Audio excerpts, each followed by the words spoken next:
problem with too many microphones. Well, I finally hit record because like I keep forgetting to do that, and it annoys me that I have to download the entire video just to get the first part. So, So we're you're starting, and where's Mr. Robot? we was to say he may not. He doesn't turn up this early. Doesn't usually mine's the second half anyway. But seeing as he's not been with us for the entire Hey, day. Yeah, well, he came in a few times, but it's like I'm just saying he's not really too accountable when it comes to like showing up. You know what I mean? too reliable, I would say. Yeah, he's a drug addict. That's the way you have to deal with him. Those DMT drug addicts. He got all. Argue that he's got full control. He gets so fired up. Like last week when I called him a drug addict on DMT, he freaking just starts flipping out, dude. Starts calling me a wokester and shit. You wokester bastard. Be glad he's calling you a wokester, not boomer. Well, he already knows I'm not old enough to be called a boomer yet. Actually, I'm not. I'll never be old enough to be called a boomer. What? Because we all Generation X. Well, he. I mean, it's kind of a. Would he be Generation X or would he be Generation M? Millennial. He would be X-Gen. Probably. Okay. Probably. I'm not going to say for sure he's going to be. Sure, Don. He would be. He would be right at the later half, I'm thinking. Yeah. Towards the end. What am I sharing, you guys? Yeah, there you go. Yeah. Show me what I'm sharing. Oh, okay, good. Book of Enoch. Okay. Maybe so. I don't have a. Would have been nicer to have a like step-by-step presentation, but this is just by my markdown text of all the stuff I got together. Just your notes. All of that, and then that's not even nowhere near done yet. Why don't you? Okay, so if we're gonna start, why don't you do some introduction, Mark? Maybe we can get into it. Not Mark, Rogers. So I mean, this is your show, so why don't you do some introduction?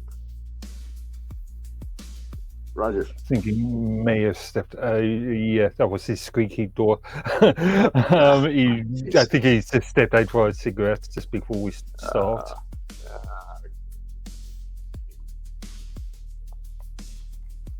You can always know when he disappears because he. Yeah, you hear the door squeaking.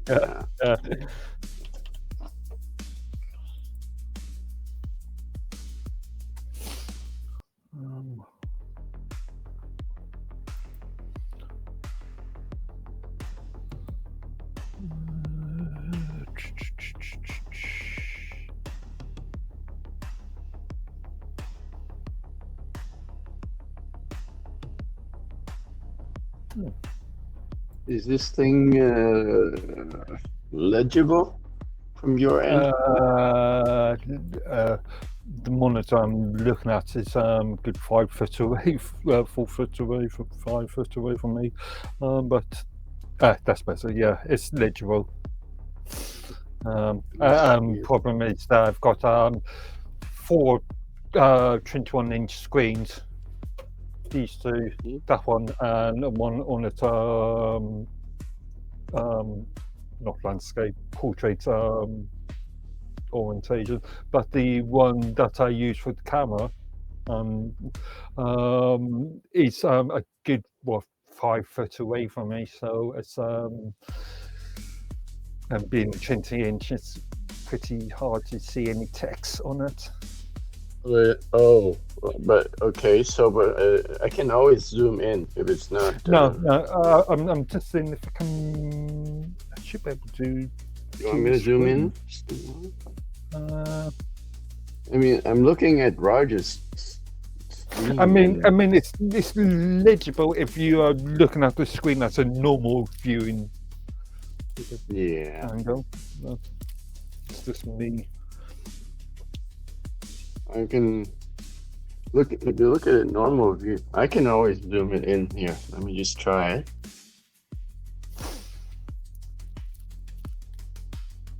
Any better? Something like that.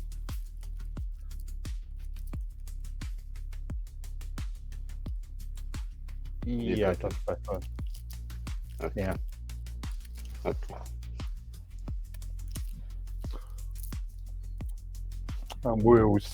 What I've been thinking about doing is for these sort of purposes is to set up this screen just to act as a sort of duplicate of that screen.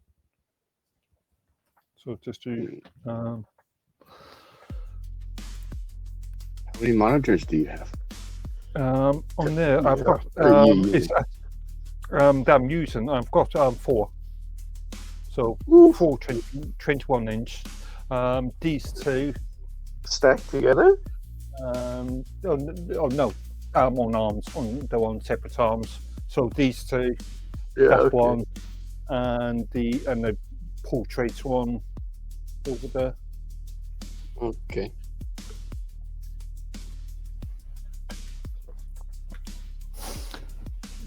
Having full screen's quite handy because I can have things like the chat log up there, my active sort of recording screen there, visual screen, and 2 extra screens for web for research or whatever. We need to get Roger to reposition the stream because we're not seeing your camera and my camera on the stream. Just the background and the shared window. Okay.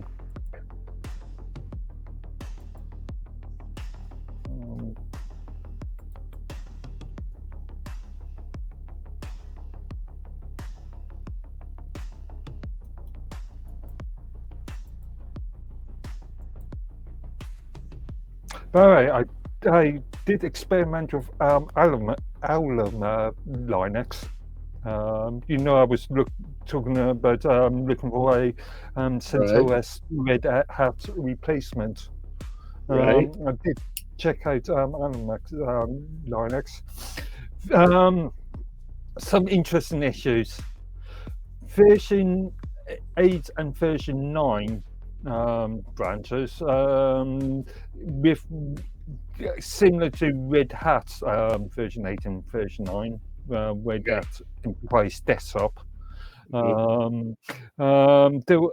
is an issue with managing crypto Lux 2 encrypted partitions from fstabs.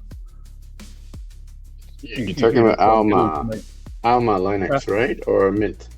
Yeah, Alma. Okay.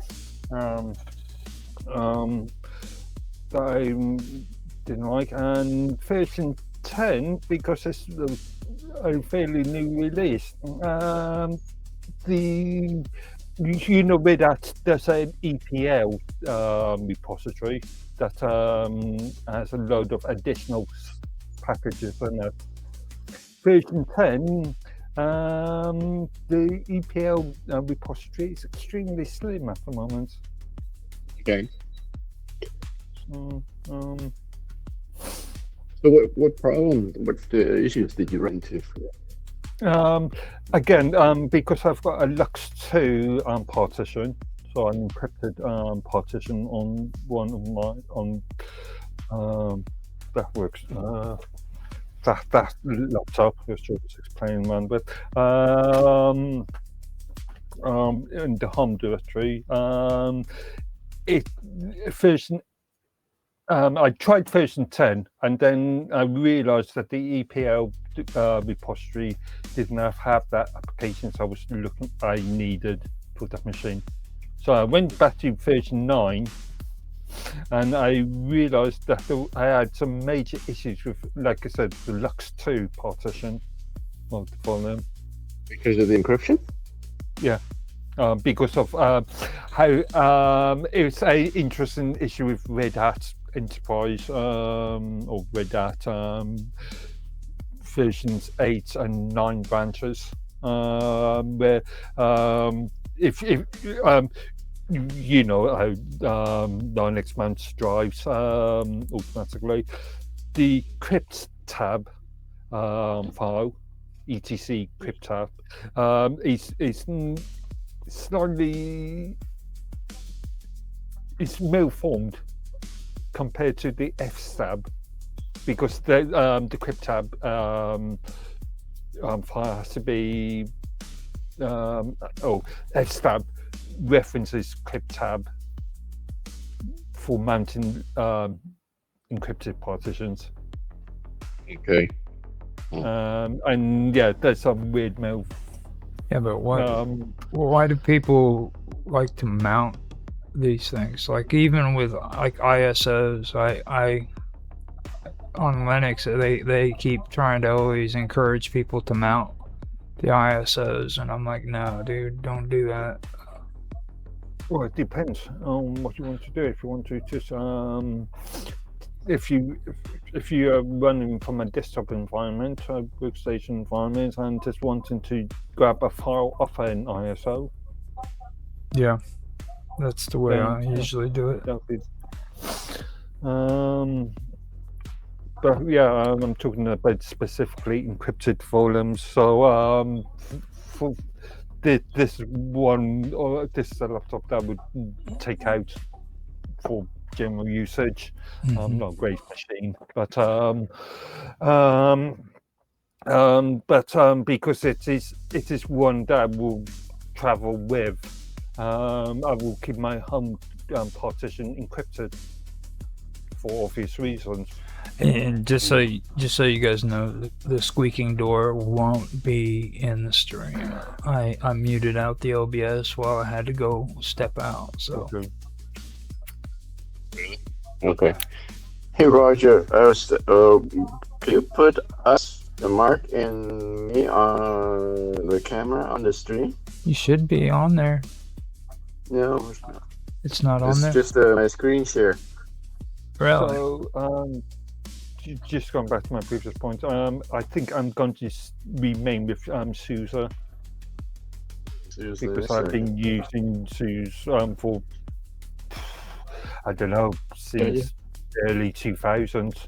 There we go. Earlier. There we go. I figured it out. I got it. Excellent. I just want to one single distribution that I can use for server and workstation usage. Yeah. Virtual machine. Linux is a no-go then, right? Well, yeah, but I just didn't like the development. Linux has been its current state, at least. Do you make the whole screen there bigger, Roger? Because you have the. I mean, you have the whole stream real estate, and then you're just showing the Book of Enoch in the middle, right? The Book of Enoch just on the side with all the cameras and the little corner. The view is your control. Now, like if you want to see I'm how. I'm looking at the view. I'm looking at the stream. The Book of Enoch is in the center, and then you have Mark on one side. On the left, it's actually on the right, and it's That's weird. Yeah, say it's just covering. Oh, you're wanting the whole thing to be visible without the cool freaking background that I've taken time and effort to put together to look the so background can be partially visible, but when this is edited out and I'm sharing the I screen to the swear. viewer. I swear. How are you expecting the viewer to be able to read stuff with Well, that tiny of a Well, real estate you're giving us? your voice is what's important. It's not like you guys keep always wanting to do that stuff where you think that like what you put up here is more important than what you say, and that's not the way it works. I Yeah. agree. Actually, I was listening to an interesting sort of how to do well on YouTube video yesterday, actually, and the commentator, You need some infographics, man. Otherwise, yeah, it's a boring. British barrister, was actually talking about that. Generally speaking, voice is more important than video, but again, if we've got actual visual content, such as Whatever. Okay, so what I am going to do, I've got a cool backup that's way cooler anyhow because I have the name of the show that I'm going to be putting above there that says Mine's Roundtable. Okay. And Okay, let's see it. Then you guys actually looking at the YouTube stream, you've got that black border right off the top and right at the bottom, haven't you? Yeah. The Jitsi logo is so yeah. I've got that covered now, so that actually does a better job. The Minds Roundtable weekend event at the top. I would actually make it smaller, move it right up to the top. So if you're going to have the Jitsi, in that case, remove the alpha background. So the Jitsi logo doesn't show at all. Make it an oblique black background. I don't think we're capable of doing that with just regular Jitsi though. Can't you make that text the background, the text oblique black? No. Nope. Okay. See. That is the best that we have. If I hit S, it'll go straight screen, but that's about it. So, and we can do this that way. People can see the Book of Enoch, and then you guys are on the side. Okay. I personally would remove your if you're going to display your browser. If I and then if you notice this when I was doing the tech support for Minds, whenever I had an image of my browser, I would always remove the bookmark toolbar because who needs to know what's on your bookmarks? That's what I just did. It's the bookmarks. This view is better. Because you have the main content on the main view and then just us on the side. Yeah. Actually, that's a lot nicer. Yeah. Okay, so I was thinking, Roger, you should do an introduction of what we're going to cover, and then I can just go into the details. Okay, so here we go. 3, 2, 1, now. Hello, everybody, and welcome back to Minds Roundtable Weekend Event. I'm Roger Hanson, and today I am here with Tanhai Tran and Mark Edworthy. Today we have a special episode. Today is going to be a presentation that is presented to us by Tanhai Tran on the perspective of the Book of Enoch from the perspective of a Catholic perspective is basically how it is. So this is going to be pretty good. With that being said, I'm going to turn it over to Tanhai Tran and let him take it from here. Yeah. Hi everyone. So yes, today I would like to discuss about the Book of Enoch. In previous streams, we have mentioned it passing and it seems to be quite interesting and controversial book. So I would like to give a brief perspective from a Catholic guy, me being from a Catholic Christian faith tradition. But before we go into that perspective, it'd probably be helpful to summarize what this book is about. I have on my screen share some notes that I put together. So we're just going to go through them one by one, point by point, and let's see how far we can take this. And time permitting, if we can't cover everything, maybe we can revisit for part 2 later on, where we can dive into more detail. I was just thinking that because the subject matter, this may have to go over to maybe even 3 episodes. Yeah, it's pretty intense, to be honest with you. Yeah. And would be amiss if we don't mention Mr. Robot, because he's not here. He promised to be here for today's show, and I would imagine he would provide quite an interesting take on this book pertaining to aliens and things like that might be he might see in this book, but not here. So on the first paragraph of my notes, I have linked to where there's several sites online that you can find the actual full content of this book. Sacredtext.com is probably the most popular one. You can see the full content there. Got Enoch.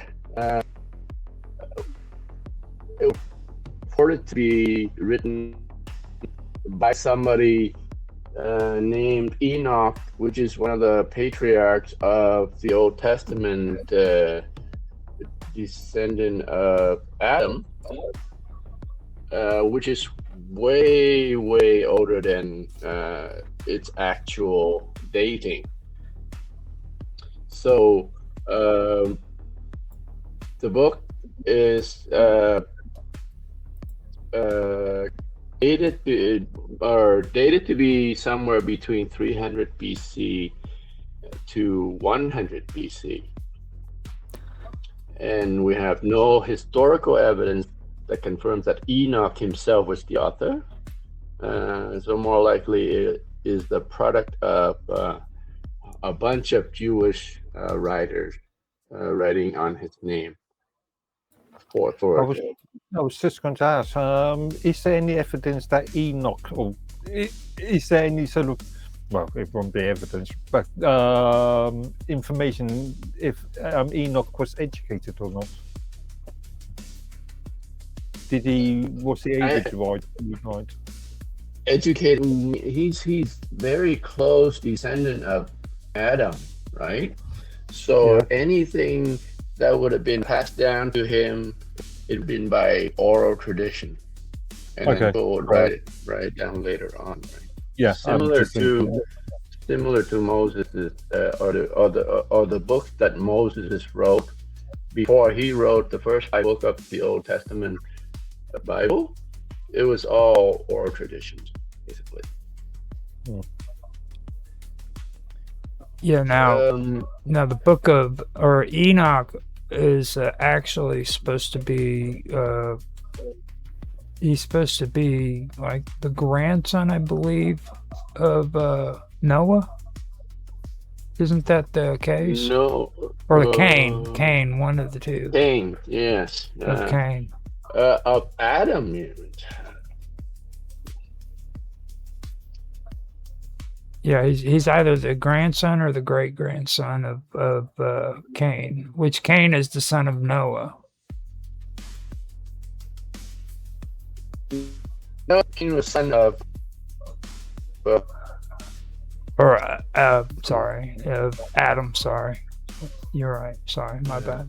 yeah. I keep thinking Noah for some reason. Jesus. So, okay, Okay. on your calculation, let's say he was born in 300 BC. So you're only talking about 2 generations before. So you said the start of the human race happened in circa 300 BC. The book stating is 300 BC, not Enoch. So Enoch is the son of Cain. He's direct descendant of Cain. So which is why there's no way this book of Enoch could have been written by him. Right. Mm. Right. Mm-hmm. And like yeah. if historically, if it was actually a factual event that took place, it would have been somewhere around 5000 BC, because that was when the early Dryas period ended. You know what I mean? It would have been before actually 5000 BC. So delving a little more details, because the whole book of Enoch is made of multiple chapters, and different sections of it are dated at different time periods as well. Mm-hmm. So the book of Watchers is the chapters 1 to 36 of Enoch, right? So this is the oldest part of the book apparently, and it's dated to the 3 BCE. Right? Based on analysis and fragments. Your mic is breaking up, Tan. Yeah. Your mic keeps breaking up. I don't know what happened. There you go. It's kind of in and out. It's like when you move around. I'm thinking when you get excited, you're doing a Mark Edworthy on us. Like right there.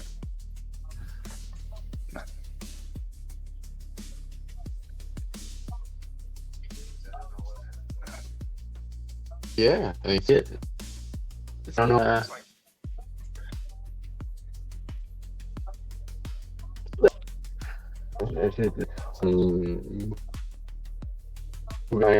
You need to smack your computer real hard, real quick. Just real quick smack, and everything will take care of itself. I do not advise that. Let me just see. See, like right there, you're fine. I'm using. 1 second. Let's see right there while you're fixing it. I can mention on the Dead Sea Scrolls too. And I was thinking about that the last time we had the conversation. Like, it is confirmed that the Book of Enoch was a part of the Dead Sea Scrolls, and that's something that nobody really ever hears about. You know, it actually was a part of the Dead Sea Scrolls. So. Well, this is the point here. Book of Watchers is part of the Dead Sea Scroll. It was. This is how the dating happened. This is the fragment that they used to date this Book of Watchers. So.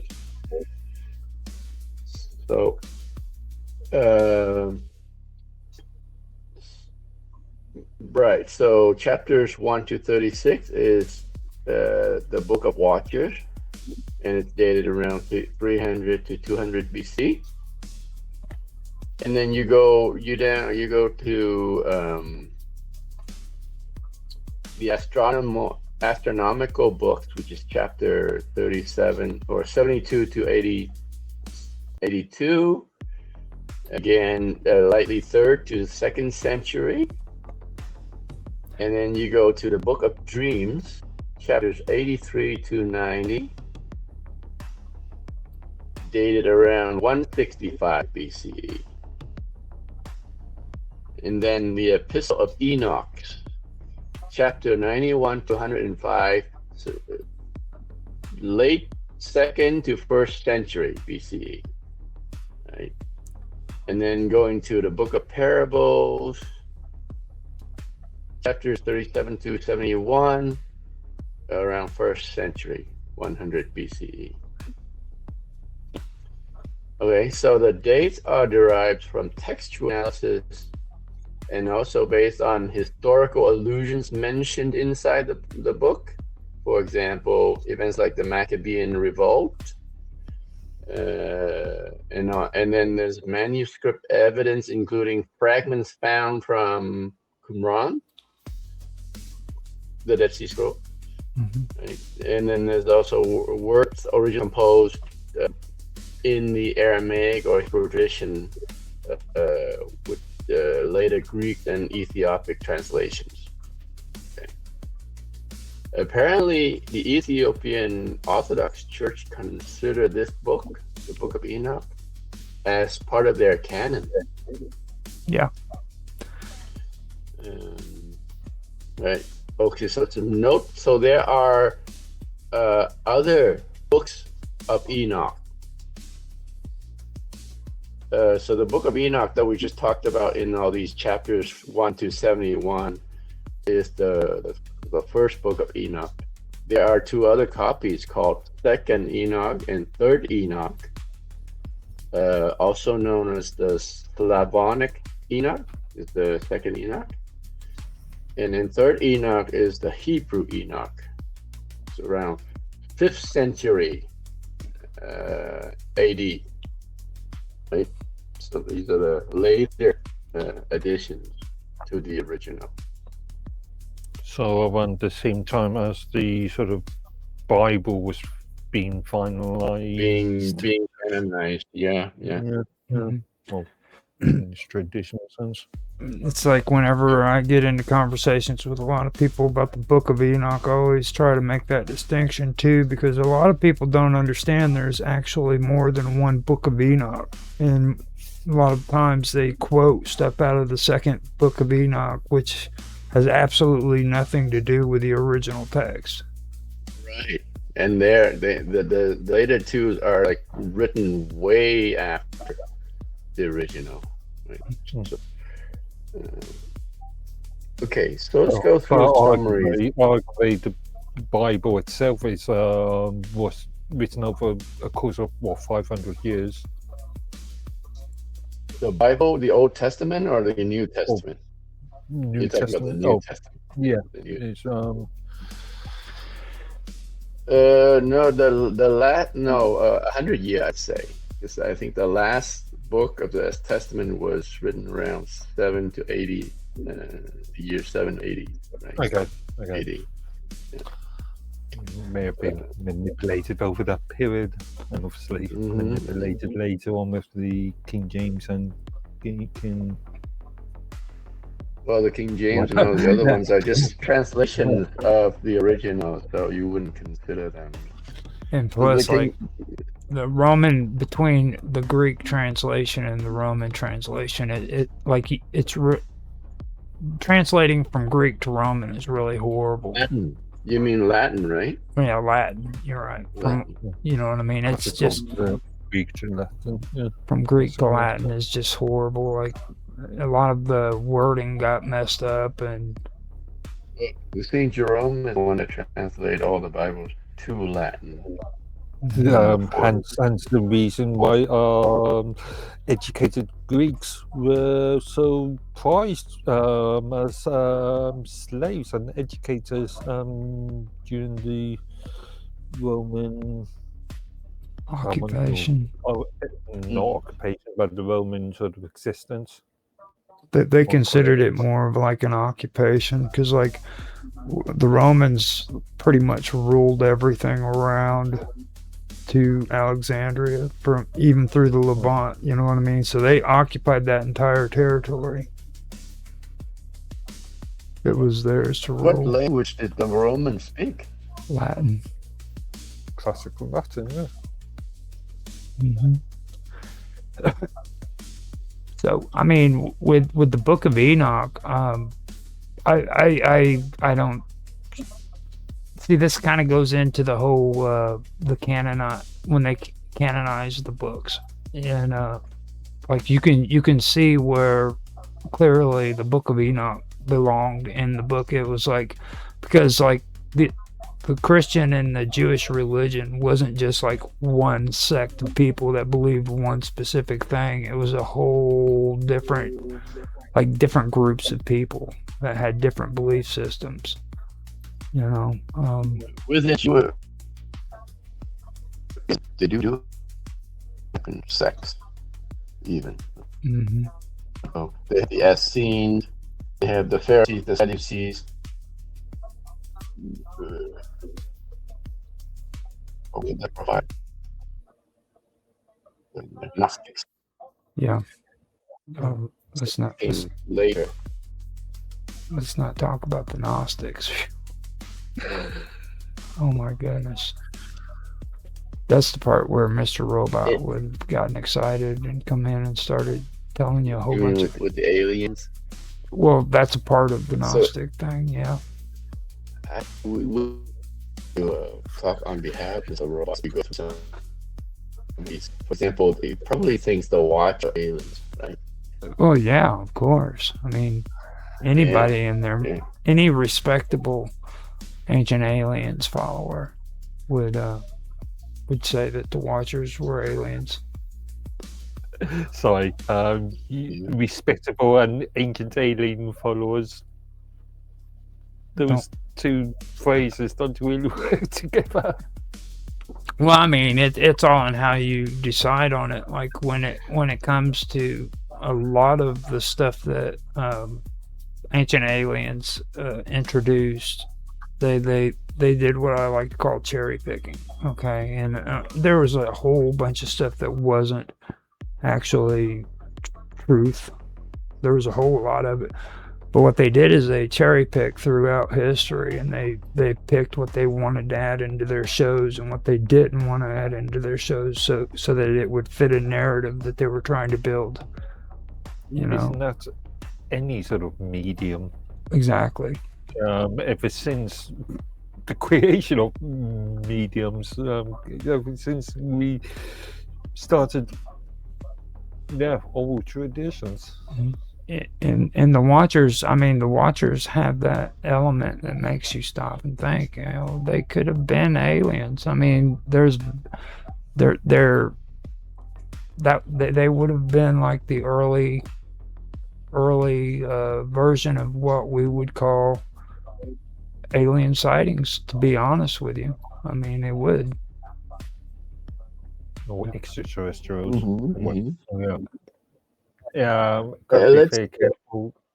Yeah, because aliens and extraterrestrials, and when you talk about angels, it's a bit of a weird subject, because aliens per se are just created beings, often just not of our sort of realm, if you like.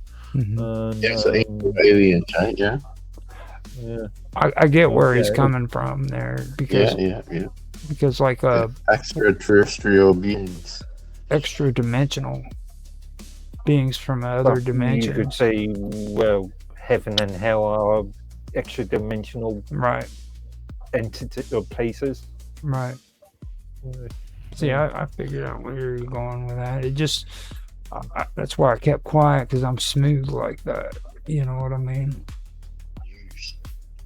When you talk about aliens, you're talking about little green men from outer space. Well, I mean, from Mars. That's what they're saying. From Alpha Centauri, yeah. That's what they're saying. Now, me, I agree with the whole possibility that these could be extra dimensional people, but that's only because I've done research into like parapsychology and how that relates to physics and stuff and consciousness, you know, which they really tap into that whole consciousness area of things. And like when you go back into history and you look at these angels and these fallen ones, I mean, and then you compare them to the good daemon of the Phoenicians, I mean, there's no denying it. They have to be related in some way, you know. Again, folklore, sort of. Well, that's where it's all at. That's where it's all at. Because like history doesn't really portray itself very well. It's like even when you go into the Middle Ages, if you look at actual documentation of what took place in the Middle Ages, they don't have very good documentation whatsoever. So you have to kind of go off of that oral tradition and the folklore. That's where most of our history comes from. Depends on the subject, specific subject, but Right. again, you've got to be somewhat educated to be able to read and write. The majority of the population up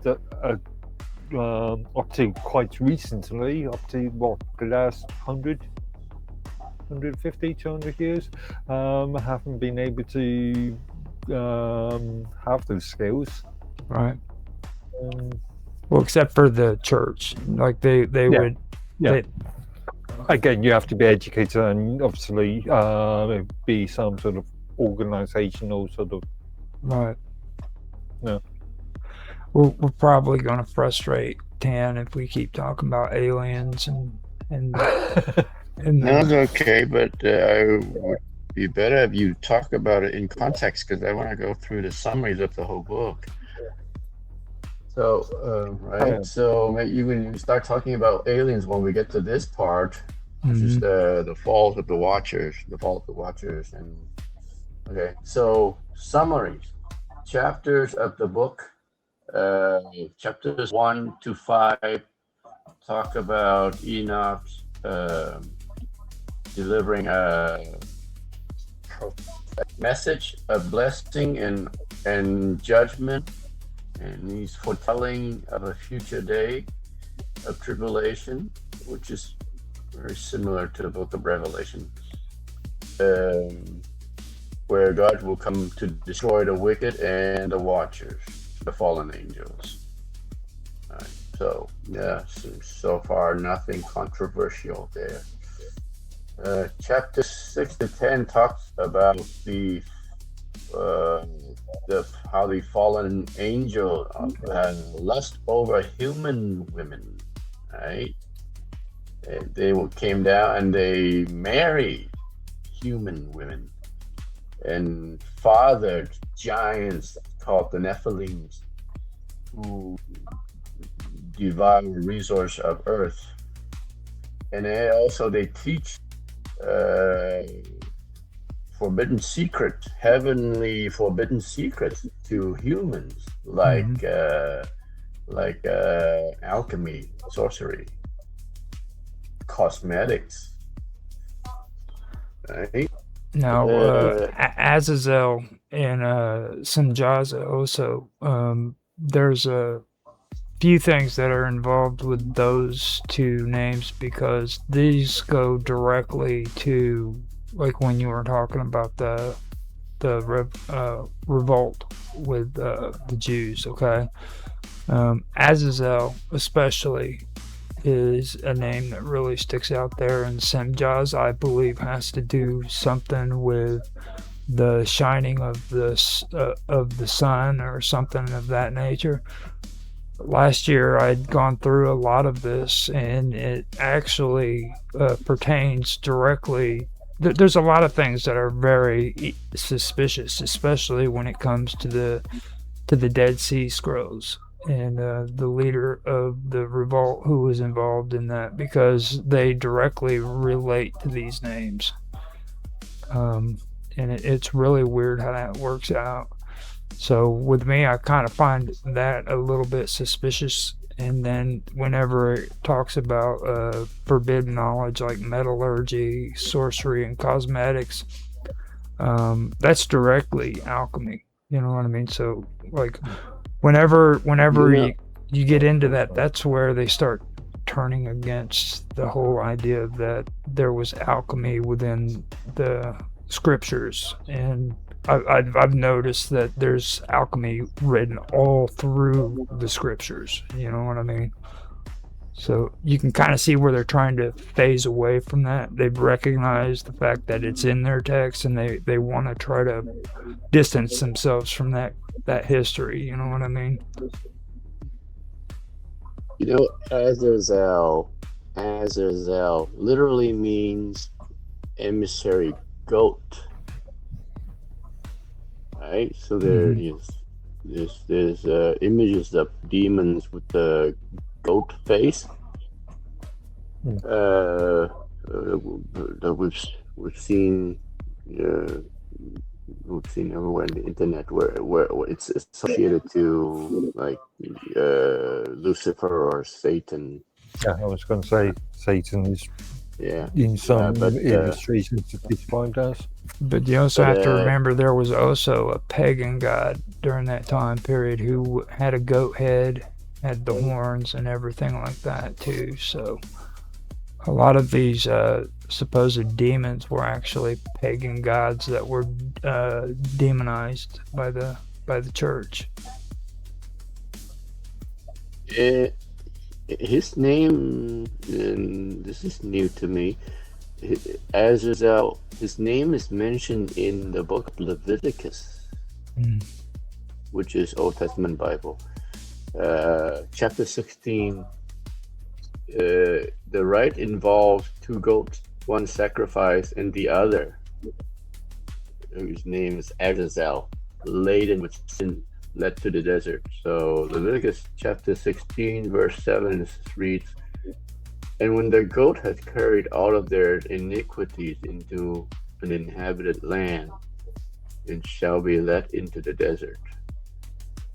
So that's that. Something I remember. It's interesting that you are describing these angels as male, because I think it was a couple of weeks ago you were talking about the possibility of copulation. This book, literally, the book of Enoch, literally refers to the watchers as male. That's why they're copulating with women. A couple of months ago, I think it was this week of Christmas, I remember Vicky from the Fixins, our Wednesday stream, and Roger was talking about are angels meant to be sexless? No, that was you. You're the one actually mentioned that, because and it's a good question too, because a lot of people do talk about that, like, did they have a gender or not? You know what I mean? I don't ever recall a verse even in any of the texts that states if they were genderless or not, to be honest. All the angels in the Old Testament, when it appears to somebody, they manifest themselves as male, right? Like in the Joseph's dream, Mary's meeting with Gabriel, right? Yeah. What else? Was the angel Raphael in the Old Testament guided? What's his name?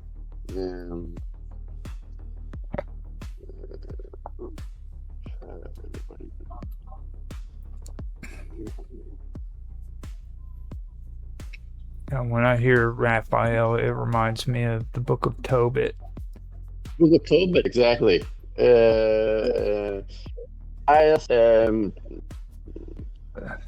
Tobias, Tobias was was his guide. He was guided by the journey that his sent to ask the once the girl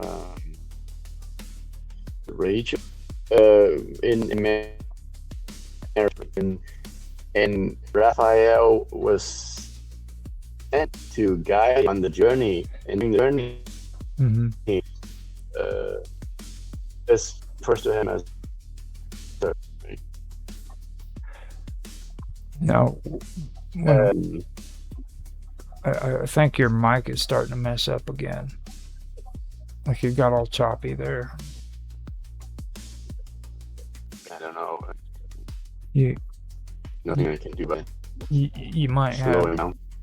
you might have Raphael on your heels trying to subvert your awesome live stream. Getting excited again. Yeah. My There you go. Starting to sound a little I better. mean, Now, with me, what I remember this really sucks. what I remember really about Tobit, the Book of Tobit, was she ended up getting married and her husband died. Now, when Tobias is the guy. Tobias is the man getting what's his name? Well, see, this is a second wedding, though, is what I'm under the impression, because, like, when I read it, what happened is first how the story starts out is she gets married, and the husband dies. Now, it's a shame. Rachel, wasn't it? Right. Oh, Sarah. Sarah was right. Yeah. So she was by the demon Adam's days. Seven husbands die. Before consummation. And then, out of shame, the father buried the body in the backyard so that nobody would know that he had died. Because that was a customary thing that the Jewish did. Like, first of all, the Book of Tobit also mentions, like, you never touch dead bodies, and you never lay out in the open.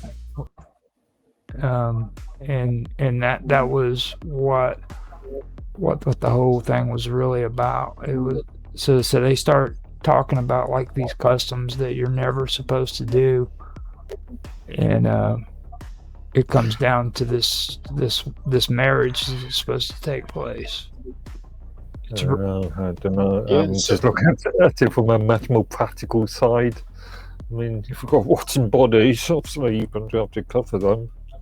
Well, she did it, or he did it actually in the middle of the night, so that nobody would see him burying the dead body. You know what I mean? So he was already committing a sin, I guess you could say. You know what I mean? He was already. No. Burying the dead is the corporate work. Well, he's trying to hide. He's trying to hide his shame from the rest of the world, because it was shameful to him in the eyes of God that his daughter's husband had died before consummation. You see what I mean? Yeah. Okay. Right. So we got down to this tangent because the angels of watchers. It's the church teaches well. Well, Raphael, my whole point is like Raphael was actually a watcher. He was a bad guy in this story. Okay, and he was up to no good, and I believe it was Michael. I believe it was had to chase him to Egypt, and he was bound. I believe. Which are you reading? The Book of Tobit. It's the Book of Tobit. Raphael was Tobit. It's it. The demon. Yeah. You're breaking Am up. I reaching out again? I can't hear a word you're Should be saying. catching every other word of you. Yeah. Jeez. See, that's what Let happens. me He's gonna back out and come back in. Most likely. Yeah, he's going to try again. That's what, Might have some hardware problem, maybe. yeah, the Book of Tobit. I could probably drop this down and pull it back up because it's very important when it comes to that.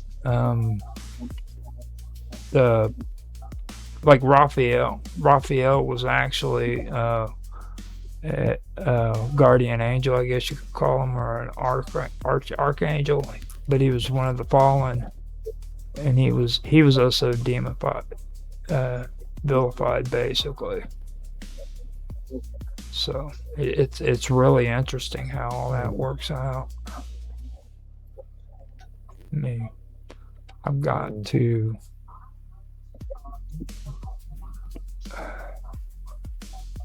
to drop that window capture, and I'll pull up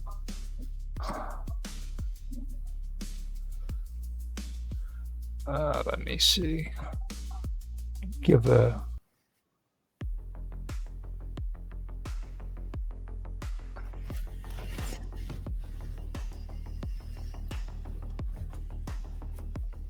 second here.